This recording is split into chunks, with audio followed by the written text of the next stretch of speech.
At what point should I hire a full-time accounting staff?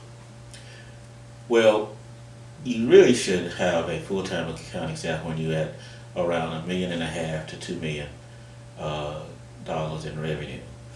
That's because you have the resources to use to employ a full accountant and a bookkeeper, full charge bookkeeper, and that way you could do that.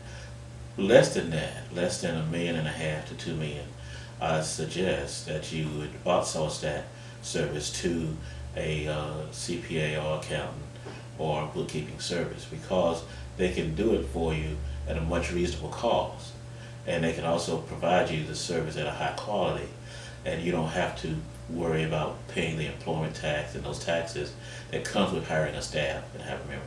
And if they don't do a good job for you, you can always change them and get someone else.